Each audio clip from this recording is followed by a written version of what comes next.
crucial from this. How much longer will the referee allow? Dublin lead by a point, and there's the whistle. It's over. It's over.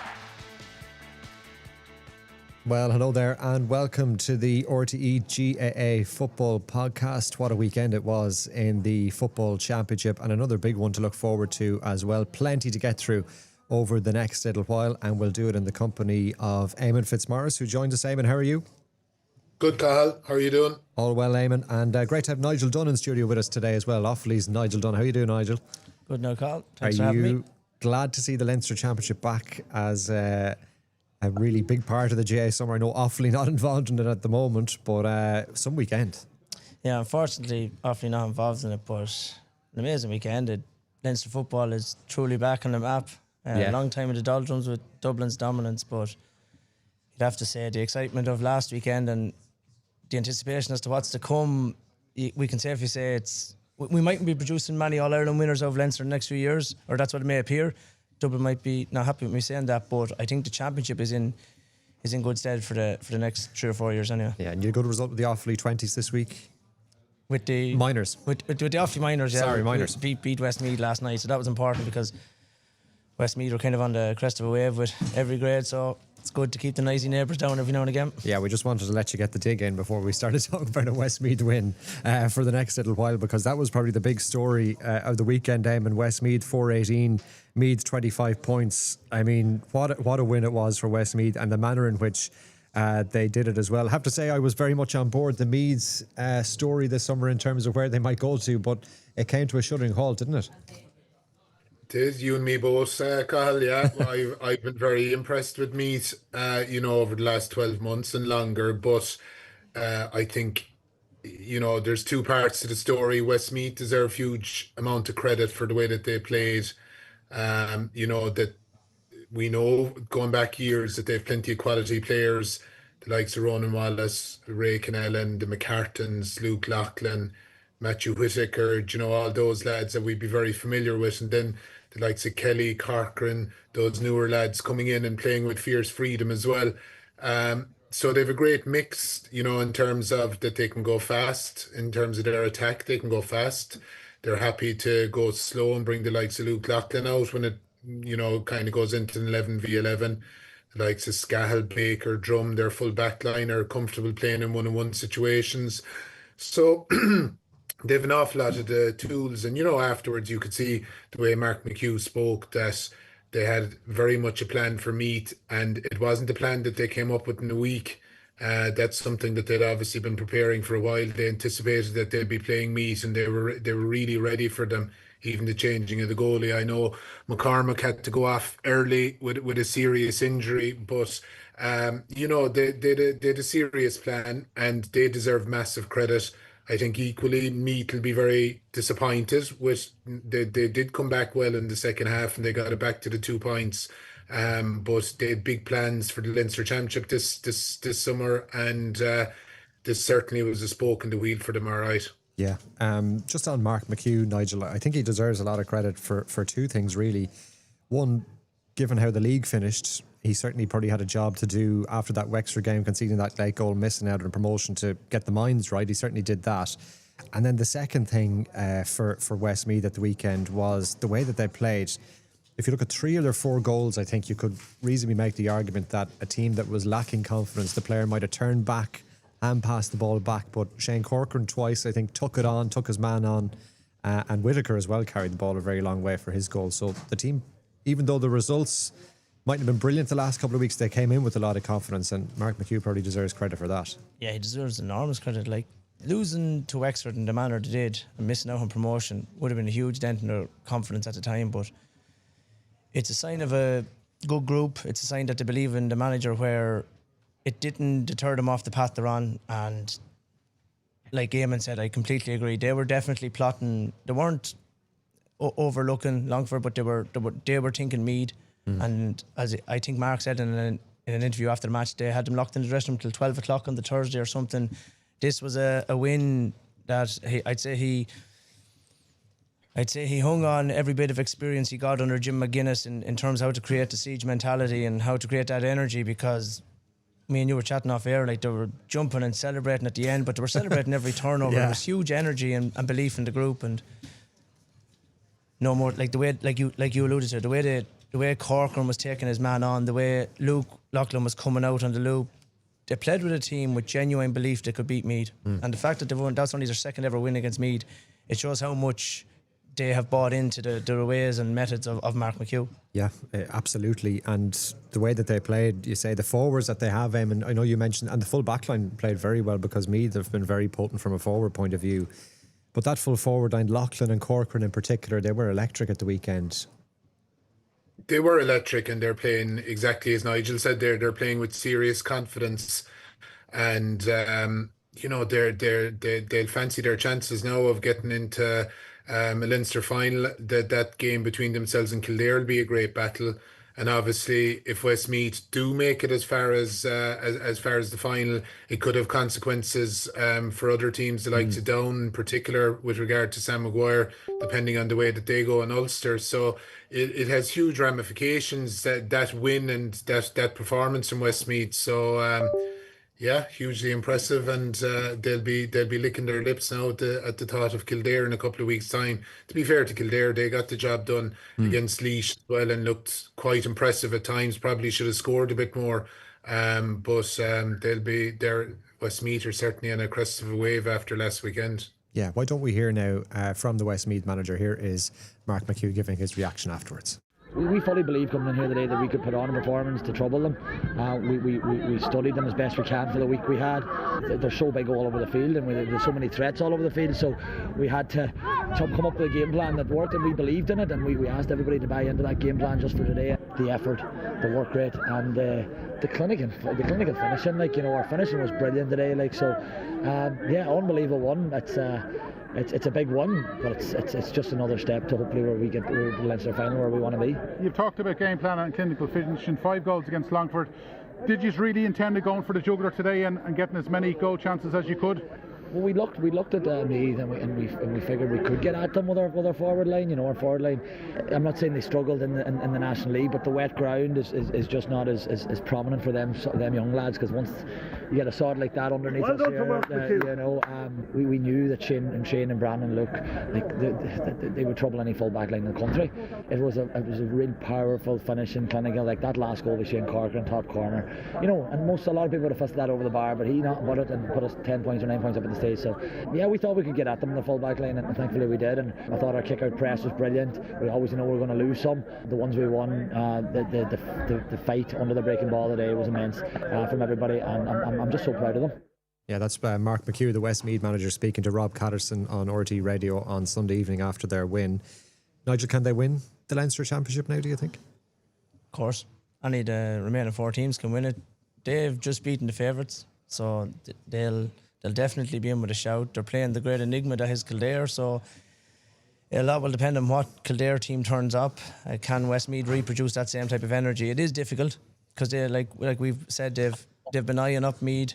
So now to come back down and rebuild themselves for Kildare, where they might go in as favourites, it's easier to come in as underdogs. So to answer your question, Westmeath, of course they can. And I think, looking back, I was in at the game in Tullamore at the weekend, like the way Meath play will always lend itself to an underdog being capable of beating you, because they're not afraid to take risks, and the players have sung Robbie Brennan's praise, and rightfully so, about how he lets them play with creativity and freedom, and Jordy Morris can toe tap out in the wing and do whatever he wants, but they will turn the ball over. So if a team has a day where their scoring efficiency and their shooting is on song, they can pip you, and that's what happened. Westmeath got goals, and in general their shooting efficiency was excellent, because Meath turned the ball over a lot. Now Westmeath did as well, but because there was so many turnovers, it will lend itself to the underdog being in the game, and Westmeath will go into the semi-final with massive confidence, so of course to come in it. Yeah, what do you think of that point, Éamonn, about Meath?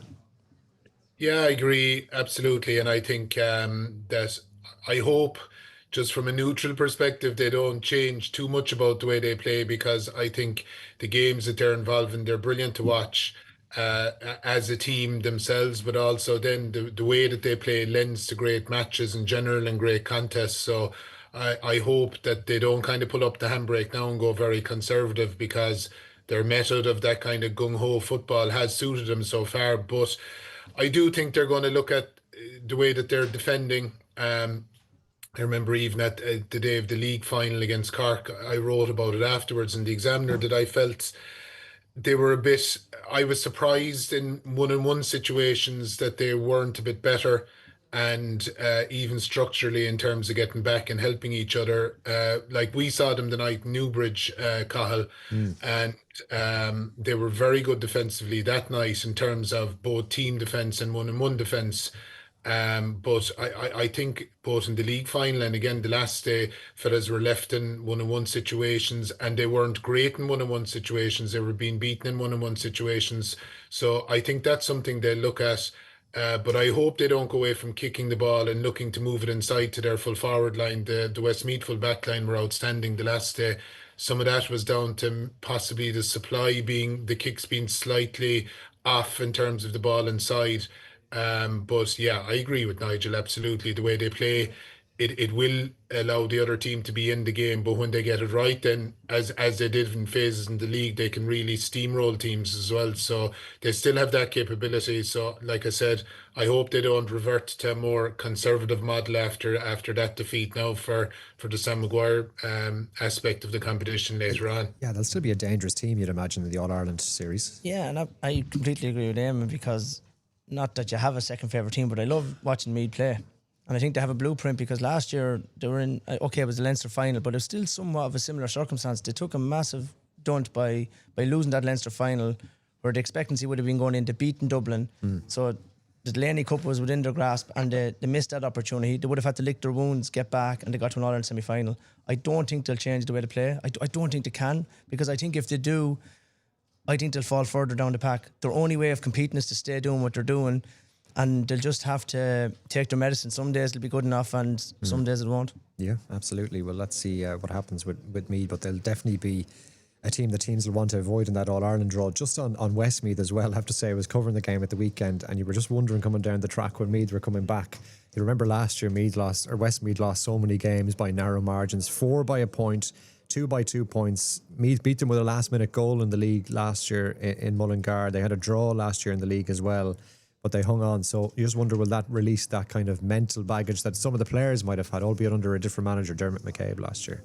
Well, they got into a habit of losing games, but I think in the wider context, what was actually happening last year was, I think, because I live quite close to the Westmeath border, so the narrative around Westmeath at the time was they were going to be in serious danger and they weren't going to be competitive. They're great players like John Heslin, Kevin Maguire, Ronan O'Toole, they'd all stepped away, so there was a worry they wouldn't be competitive. The fact that they were still losing, but they were losing narrowly. They developed players in 2025 that they're reaping the rewards of it in 2026. So if they win the Leinster, they don't mind losing all them narrow games last year. Yeah, absolutely. That would certainly put all that sort of stuff to bed. The other big story from Leinster last weekend has to be Dublin getting the better of Wicklow by 2 points. Éamonn, I'd say Wicklow are absolutely gutted this week that they didn't pull off this result, because it was there for them. It was like, as a county like Wicklow coming up against Dublin, you're not going to get that many opportunities where really it's in your hands to kind of go and get it done. And it probably, they'll probably look at aspects of it. I think Oisin McConville obviously be very proud of the way they played and everything else, but I would say he'd probably be disappointed that they didn't just get the job done, because Dubs are there. They needed just probably one knockout punch to finish them off. It does bring up the broader point maybe about, I think Dublin got caught for 2 or 3 breaches, 3 up breaches, which, at this stage you'd be questioning how teams at that level are getting caught, but they did anyway. And I think for 2 of them, if not 3 of them, that Wicklow opted to go for the 2-point option rather than just taking the 1 point inside. And we've seen even examples in the last couple of weeks. We saw it from Meath in the league final, and there was someone else as well that had scored a 1-pointer on an advantage and they brought it back out for a 2 and missed it. Yeah. So, there was such a focus on 2-pointers during the league, and that it was going to be the only way forward. I wonder, will teams start maybe playing the percentages slightly in tight games? When you think that Wicklow only lost by the 2 points, and that I think they missed maybe 4 2-point efforts, they missed 2 45s. Sometimes you'd wonder in tight games like that, would you be just better off taking the point? Now, the gamble, of course, is that if you take the 2 and get the 2, it's a huge score and it's a momentum builder and it gets a big reaction from the crowd and everything. But yeah, that's a long-winded way, I suppose, Carl, of answering your question. That they had a massive opportunity, and I think last year they performed very well in the Dublin game as well. Not sure that they was it the same circumstance in terms of having a really realistic chance of winning it. And afterwards, I remember expecting them to really shine in the Tailteann Cup. And they did for parts of it, but it didn't quite happen for them. So I would imagine this year they're definitely going to have a real cut at the Tailteann Cup, because to build on that great win, to build on the win against Carlow last weekend as well, which was a great win for them, and the performance against Dublin, which didn't quite turn into a win. I suppose just on the 2-pointer thing, they had Mark Jackson to be able to take those frees. I think he got 12 during the course of the league, so you can understand where they're coming from probably in trying to convert those. He had an off day. I don't think there's any other way of describing it, which is unusual for him. They had a great goal chance. I think it was JP Nolan that went through after Dublin got that late red card as well. It all was there for them. I suppose you don't often get these sort of opportunities. Just wonder, they've never beaten Dublin before in the championship. This is probably the chance. No, and to beat them, and they really nearly did beat them at the weekend, but they needed everything to go their way. And a huge part of Wicklow's identity over the last few years has been Mark Jackson and his free taking. Yeah. So I'd say in their thinking, it was nearly a sure thing for them bringing it back out. And like you said, Cathal, he just had an off day. He doesn't have too many of them, in fairness. He's dragged them out far more holes than he's put them in. But just on Sunday when they needed them, they weren't going over. And like Éamonn said, would they have been better served taking their point and resetting? But when an underdog, we spoke about Westmeath scoring efficiency, Wicklow had to nearly 95% of their opportunities would have had to be converted to keep Dublin at bay, because apart from the skill level, ability and all that goes with that, there's the psychological thing of never done it. So you have to, everything has to go away. You need to be just well in the ascendancy before, but no, look, they just fell short, unfortunately.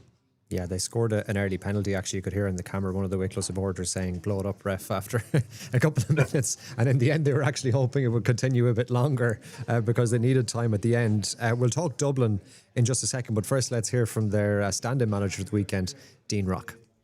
A win is a win. I suppose that the one positive out of it is the outcome. We didn't get the performance that we would have liked, and we did at different stages of the game. But look, yeah, the credit to Wicklow. The crowd were well behind them. They played with a lot of physicality and played with a lot of really good football, and put us under a lot of pressure coming into that last quarter. And yeah, look, just very thankful, I suppose, to get over the line and to have another game in 13 days' time.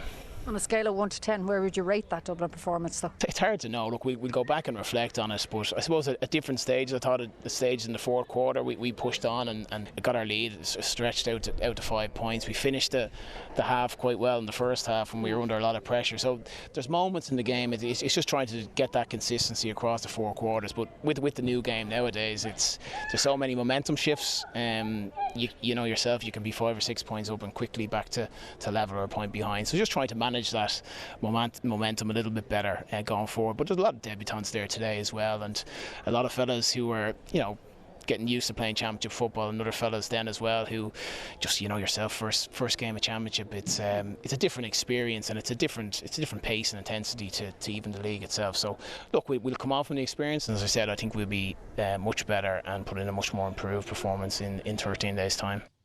Okay, Éamonn, a couple of things on Dublin. First of all, Ger Brennan obviously is banned. That 12-week ban that he received for that coming together in the league match against Galway, tried to overturn it, didn't work out. How big an impact is that having on them at the moment, do you think? Yeah, you'd know that Dean Rock spent a bit of time hanging around with Jim Gavin, listening to his interview.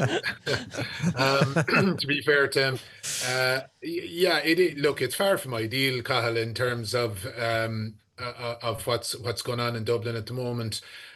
For Ger Brennan, I've said it before, I genuinely feel sorry for him.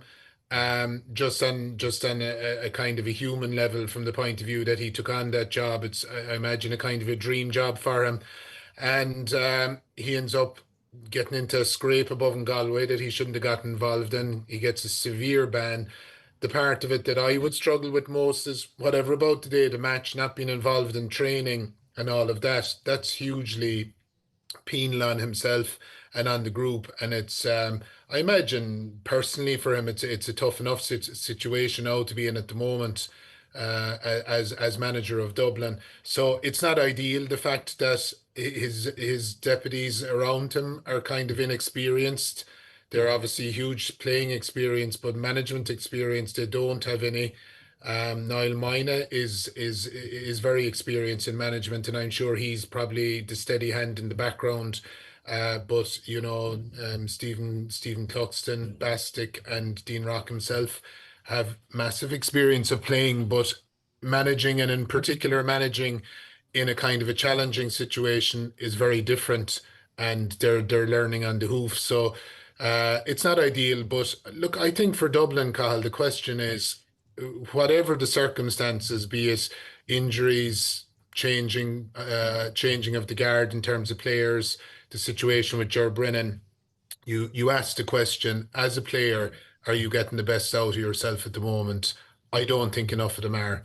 As a management group, are you getting the max out of the group? I don't think they are.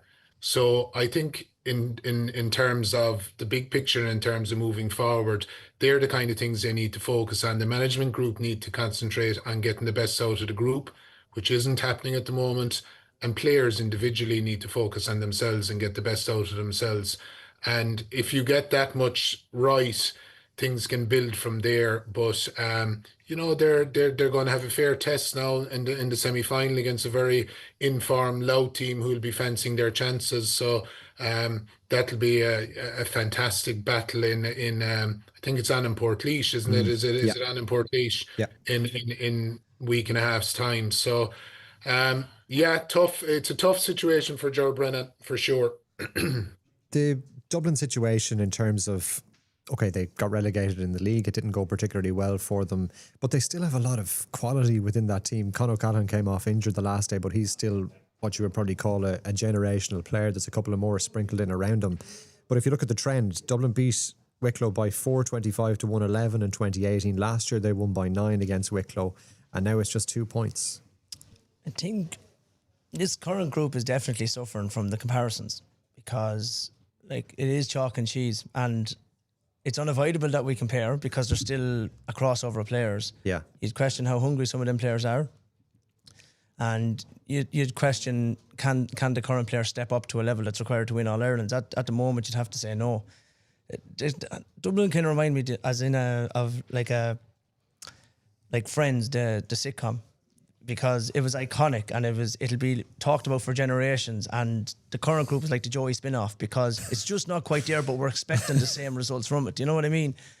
If memory serves, that was a terrible programme, actually. Terrible. I'm not calling Dublin terrible. I'm just saying that they shouldn't be compared, because they're never going to match that levels. They still have the individual brilliance, but it feels like they're going to have to wrap Conor Callaghan up in cotton wool just to protect him, because he can't get a sustained run of games. And I think if they don't have him on the field against Louth, I think they're going to struggle. Of course, there could be egg on my face and Dublin going to win Leinster at a canter, but it doesn't feel that inevitable anymore. And I think that they'll always produce players. They have the population base, they have the savage tradition, and Kerry and Dublin are the aristocrats of the game.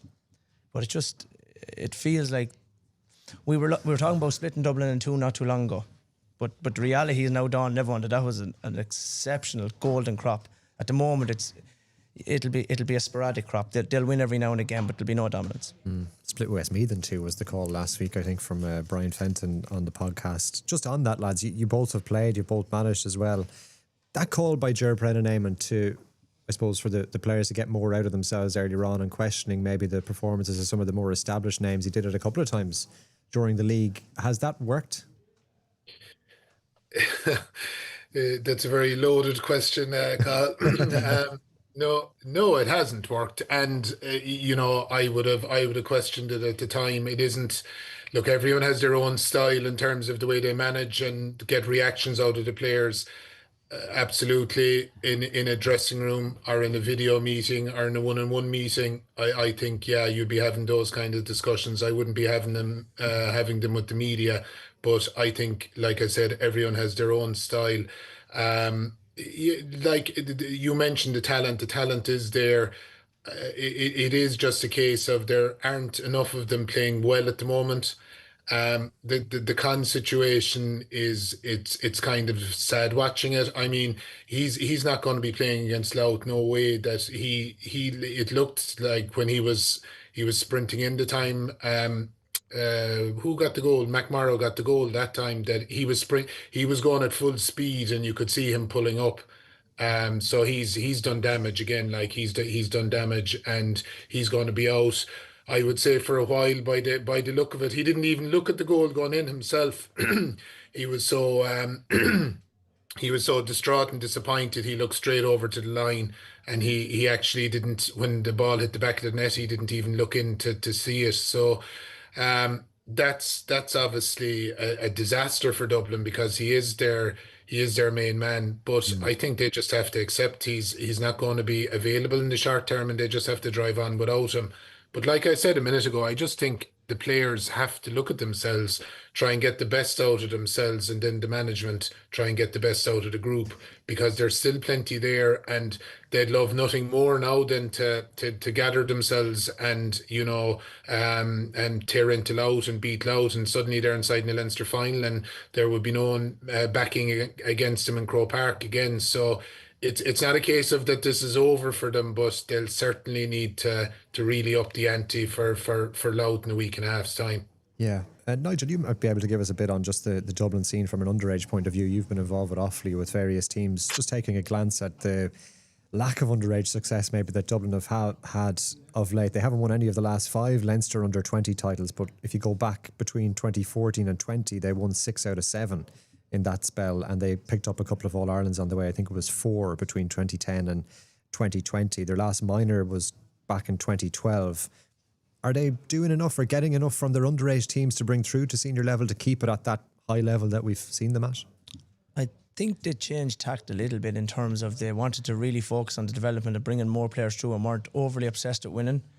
Now, that's easy to say that when you're not winning, that is the plan. But to me, they are producing good footballers. And if you watch the current minor 20 teams, they have good footballers, but it's a bit of same old. It's a very kind of factory produced player. They're all really exceptional athletes, but there's no sprinkle of stardust. There's no Bernard Brogan, or there's no Diarmuid McConnelly. There's no street footballer. It's all very manufactured.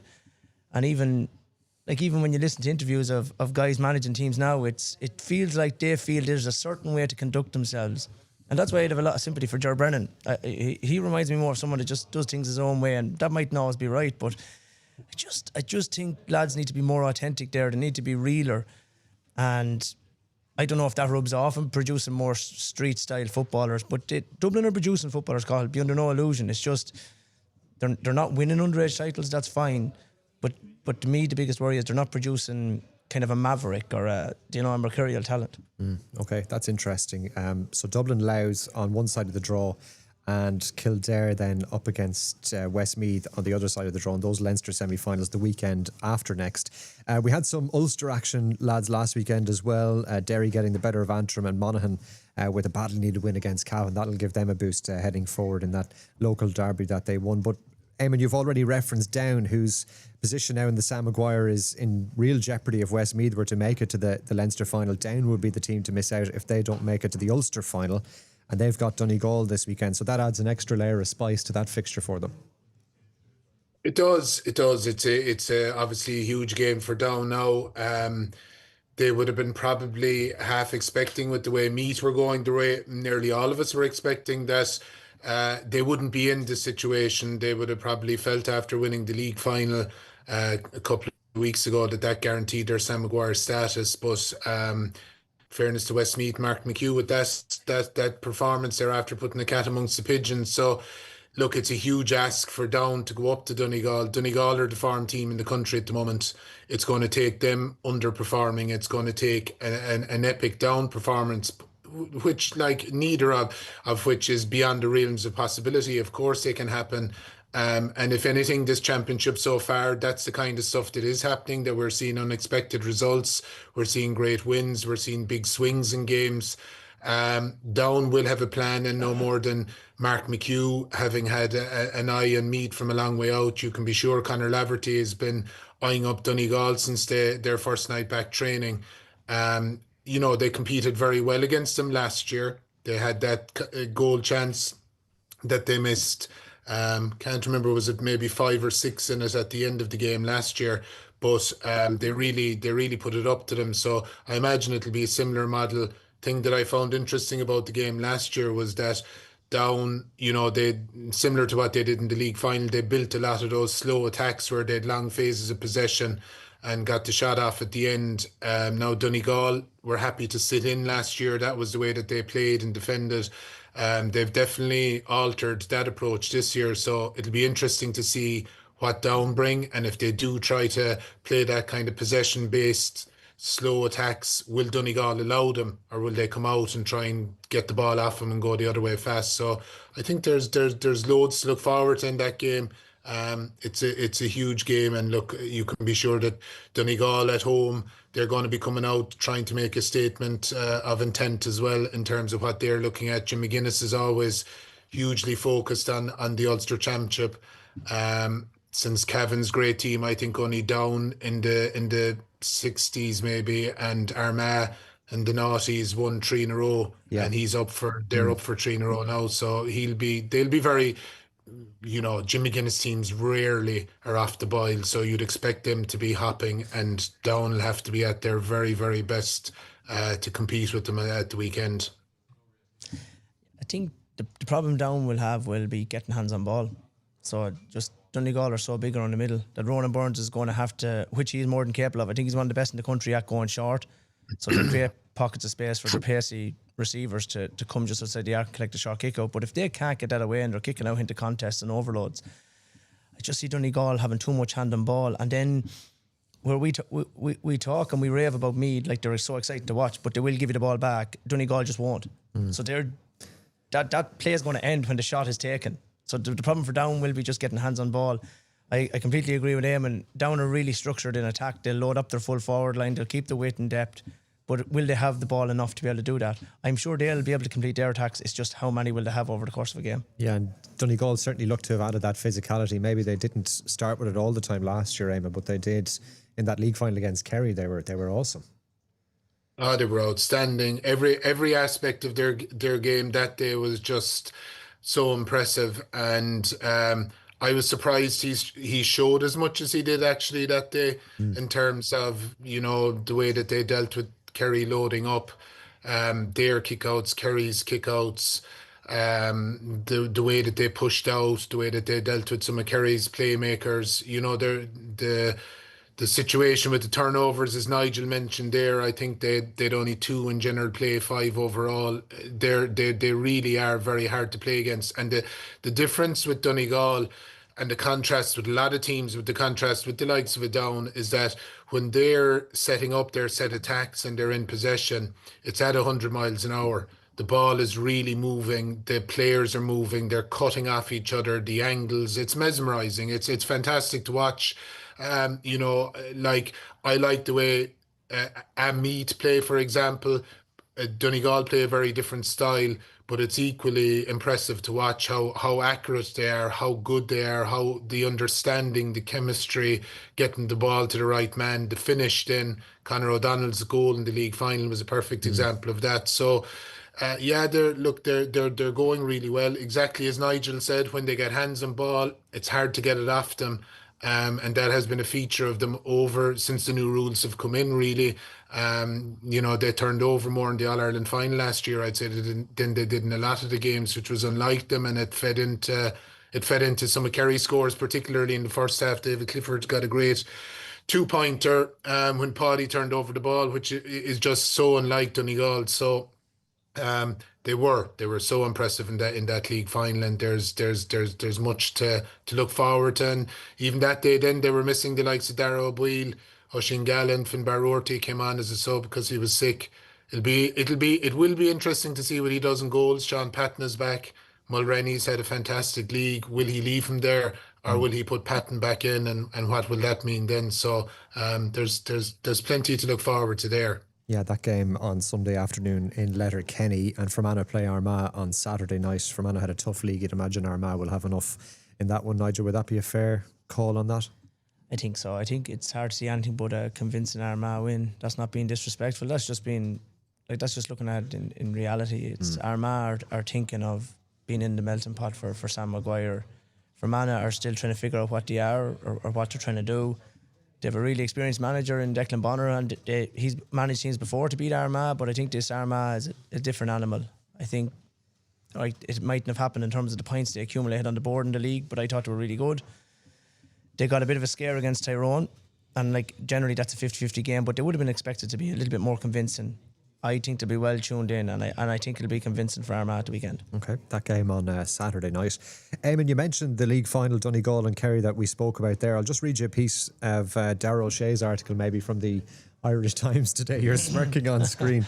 I don't know why you're smiling there, Éamonn, but anyway, I'll read you a bit of it here. He says, Murphy should have been dealt with there and then on the pitch. Great fella, brilliant footballer, whatever. A box in the jaw is a box in the jaw, and you can't be a team who lets that slide. Murphy needed to be reminded of that, and if it meant a Kerry player taking a card, so be it. But nobody said boo to him, never mind give him a clip.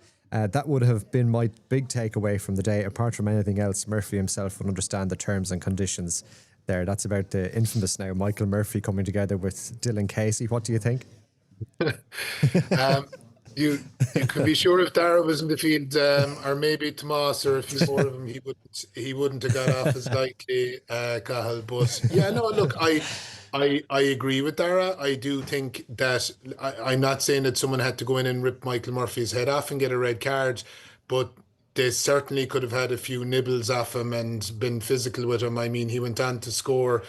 Can't remember what he scored. In the course of the game, and he didn't. There was nothing done to him. So yeah, I agree with what Darragh's saying. Absolutely, it would be up to your teammates to start that out on the day.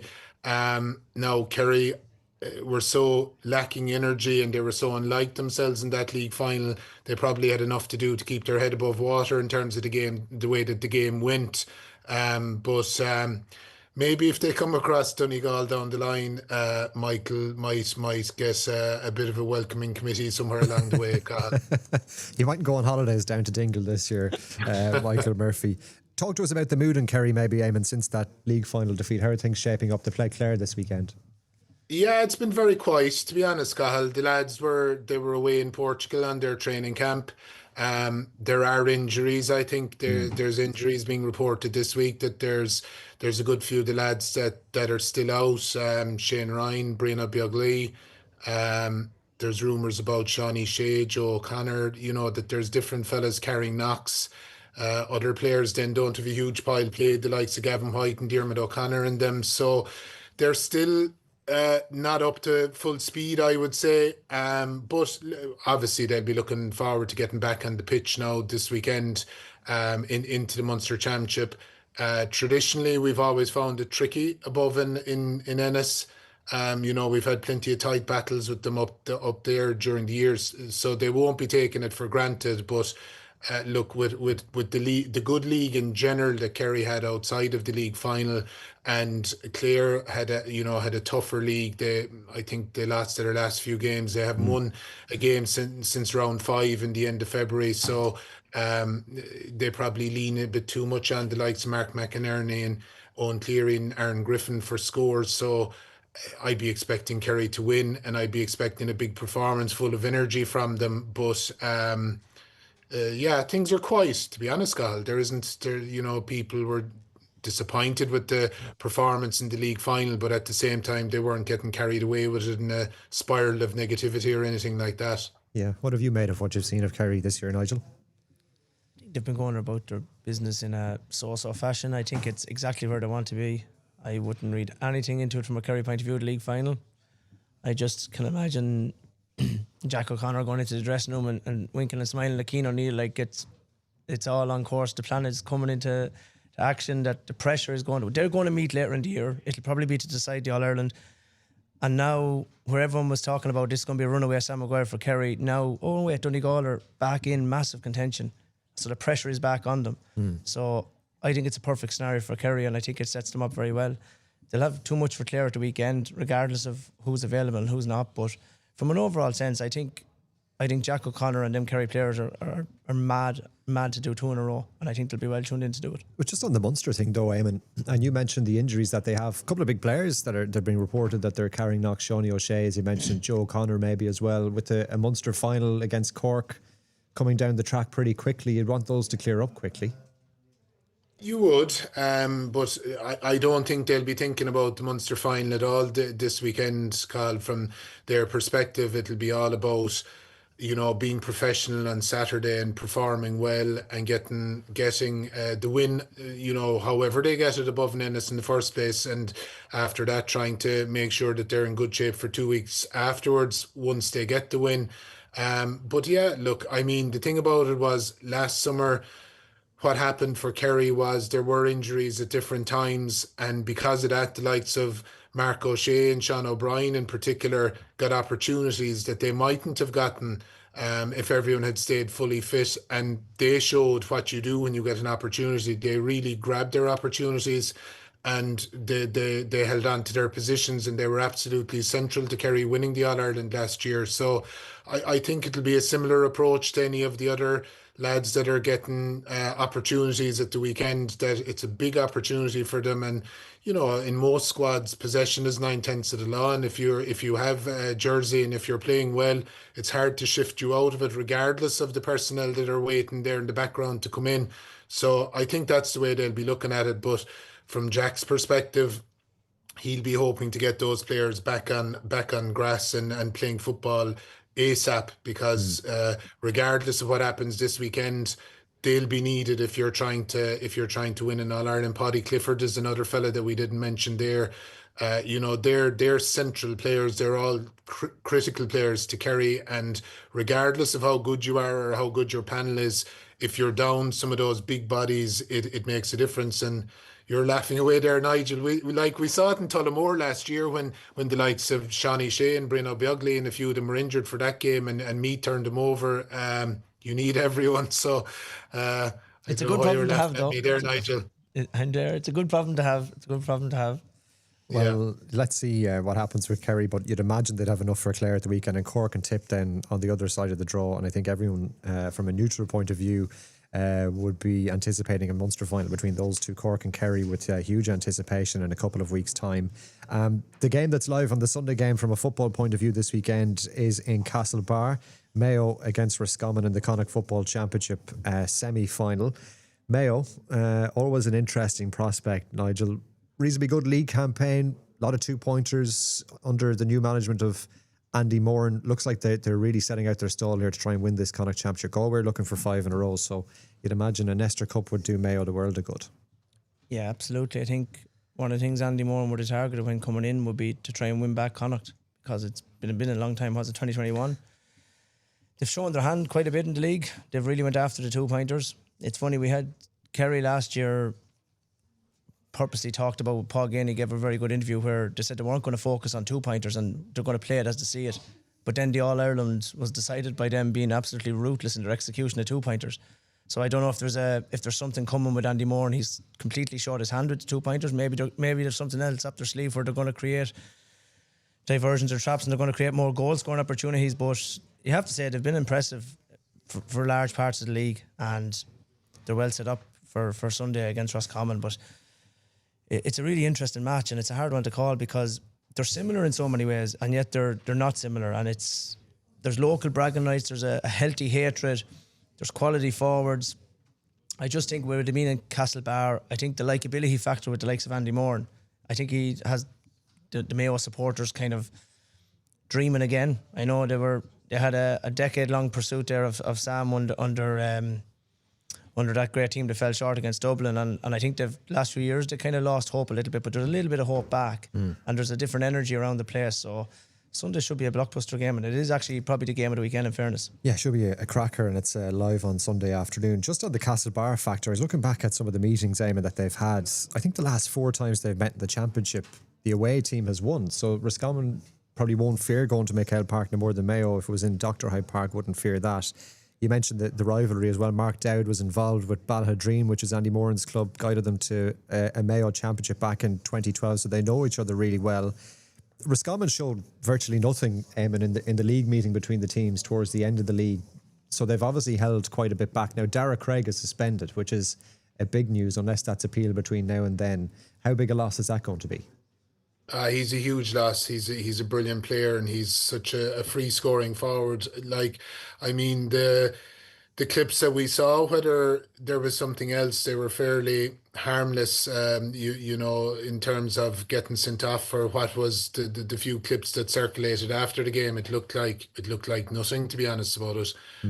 So if he is missing the game because of that, you'd feel very sorry for him, and he obviously is a huge loss. But I think the one thing with Roscommon during the league, and I think it's probably coming from Mark Dowd, and he kind of has that attitude, was that they didn't kind of care who was missing. I mean, right at the start of the league, they were missing all of the St. Bridget's players, who are huge, fantastic players individually, and they're obviously critical to the team as well. But they just drove on, and they brought through new players, and some of those lads have been very impressive. The likes of Sen and Lamb now seems to have really nailed down a starting slot. Some of the Bridget's lads aren't starting; they're coming in and out, and they're being used as subs. Rory Fallon didn't actually play over New York. I'm not sure if he's injured or what his story is. He's a hugely important player for them as well.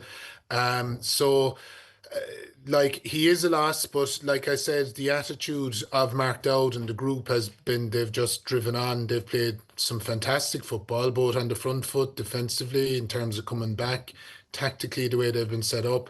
A lot of their players are playing very well. There was a time where it was almost dependent on Enda Smith having a huge game and he'd drag everyone else with him. It isn't like that anymore, even though he is playing very well and he's playing great football. Maybe he doesn't feel the same pressure to perform, that there's so much dependent on him. The Rossies are going to bring plenty at the weekend, and the local rivalry with Mayo, and I think it could be edgy, and it could be a real championship fair now. So it's something to really look forward to. Yeah, they don't like each other. I think it's fair to say. Yeah, they don't like each other. And Andy's caught very much in the crossfire where he's located there, so it adds to the drama of it. It's what I was just thinking about during the week when I was kind of thinking about this game going up. Like Mayo have really worked on, and I'd like to get Éamonn's take on this because he'd know more about it, but they're penetrating the arc with the sole intention to come back out and have a shot, but they're brilliant at screening and getting space for the shooter. It's Andy Moore did a bit of it with Monaghan last year, and it's really apparent now with Mayo. I'm fascinated with the way they're doing it. They're getting so many 2-point opportunities because they're creating the illusion they're going towards something different, but it's always to come back out. So they're going in to come back out. I don't know if that's me reading it into it wrong, but they've been excellent at getting the 2-point shots off. No, I agree with you, Nigel. And like you said, Monaghan were brilliant at them as well last year. And you would love to see, as you mentioned earlier on, if that is part of the setup, but then as well that you have the option to look inside and go for goals as well, because we did see a good bit of that very early in the league today against Galway above in Pearse Stadium in Salt Hill. There was a bit more of that. They tried it against Kerry and Tralee. It didn't really work out. So we saw flashes of it. So again, as you said, if they have this kind of attitude, they almost have the 2-point model down to a T. Maybe they'll have worked on the other side of it in the meantime. And again, they'll probably have to look at things defensively. No more than Meath, that at times they were going 1-on-1. But it wasn't with the kind of aggression and intent and organisation that you'd need. So I'd expect that they probably will have done a bit of work on that in the meantime as well. And against those Roscommon forwards, you'll need it. So absolutely, that's the beauty of the championship, I suppose, is that teams will have held back bits and pieces from the league. We'll have seen a good bit, as you said. Andy Moran showed a good bit during the league, but he's bound to have held back bits and pieces as well. And watching and observing and analysing that will be great over the coming weeks. Yeah, just on the Mayo 2-pointers, they only kicked 3 in their 6 championship games last year, and I think they kicked 7 in one half against London in their first game this year. I think Andy Moran actually said after that they maybe forced it a little bit too much against London in terms of the 2-pointers. Kobe McDonald Will he feature? The Mayo 20s, I think, are in the final in Connacht next Wednesday. I know they've tried to work this, Andy Moran and Keith Higgins, to try and save him a little bit. He has focused on the 20s in the last little while, but from a neutral point of view, you'd hope that we'll see him this weekend. Of course. And I think he will. In what capacity and for how long, it's hard to know, but they're going to need Kobe McDonald and probably Alex Byrne, two of their best under 20 players, but they're also two of their better senior players that'll add real value to it. So they will play. It is about managing the load, but every manager since the year dot has had this type of scenario. It's nothing new to Mayo. It's just how they deal with it and how they manage Kobe. Not this weekend, but in terms of the load. But the overall expectation with him is. Did you see his goal against? Was it against Galway in the Connacht Under 20 Championship? It was outrageous on social media. Yeah. He's going to have. He'd probably only ever, because please God he goes and makes a great career for himself there. But in Australia, but he'd probably only have 1 year of Gaelic football, yet he's going to have a lifetime of highlight reels. I have that feeling. It's just Kobe Mullaney is alive and well, yeah. Yeah, it certainly is. He's one to watch, and he probably will, as you say, feature this weekend. The other semi-final in Connacht is Leitrim against Galway. That's in Carrick and Shannon this weekend as well. This will evoke memories for people of the early 90s when John O'Mahony was over Leitrim. They got the better of Galway a couple of times, and they actually played each other in 4 Connacht finals in a row back in the late 50s and early 60s when Packy McGarty was one of the Leitrim greats of that time. Galway had a bit of work to do, Éamonn, off the back of the league. Could be a tricky enough one for them this week. If you remember, Mayo went to Carrick and Shannon last year and they didn't have it all their own way. No, and like that win for Leitrim over Sligo in the last round was a huge win for them. And obviously we see, and you'd know him from both Leitrim and his performances in the Sigerson as well, but Barry McNulty obviously had a great game, but there's plenty of other lads there as well. They've plenty of other threats, the likes of Tom Pryor, Ryan O'Rourke, Oisin McLaughlin. They've good backs as well. They're well organised obviously by Stephen Poacher. They're willing to play different ways. They're willing to mix it. So yeah, they will, and there's going to be plenty of confidence about them. But I suppose the fact that they did play so well the last day, Galway are going to be well warned, and they'll be on guard for them as well. They'll be making sure that they're not taking anything for granted. I suppose with Galway, we don't know in terms of the players coming back, who have they back. Question for them, I suppose, is who's he going to play in goals, because Conor Flaherty, Conor Gleeson and Éamonn McGrath all played there during the league. They all have different strengths and different abilities, so that'll be interesting. He did get a couple of players during the league that he'd been very happy with, particularly the likes of Shane McGrath, who was outstanding, Kieran Mulhern, Oisin McDonagh, Fionn McDonough. There was lads like that they added into the mix, and then if he gets some of the injured lads back, they'll be in great shape. Padraig Joyce will be very happy with where they are. I think Killian McDade is the one that they really need to get back. He just brings such mobility and energy and quality to the middle third of the field that if they get him back fully fit, he can really drive them on. So I think they'll be well warned, Cathal, and it's a chance for them to get into their 11th Connacht final in a row, and they haven't done that since their great 3 in a row team back in the 60s. So Padraig Joyce loves keeping an eye on those kind of things, and in particular with regard to Connacht, he likes maintaining that dominance. So I think that they'll be quite motivated at the weekend as well. Yeah, you'd imagine that they will be. That's some record 11 finals in a row. You're right about that, Éamonn, and Galway have been dominant in Connacht over the last little while. But for now, lads, thanks a million, Éamonn. Thanks for joining us, and Nigel in studio as well. Great stuff, lads. Just a reminder before we go, you can get in touch with the podcast, sportpodcasts@rte.ie on email, and you can like and subscribe wherever you get your podcasts as well. We'll be back with the RTÉ GAA football podcast again next Wednesday. Possession crucial from this. How much longer will the referee allow? Dublin lead by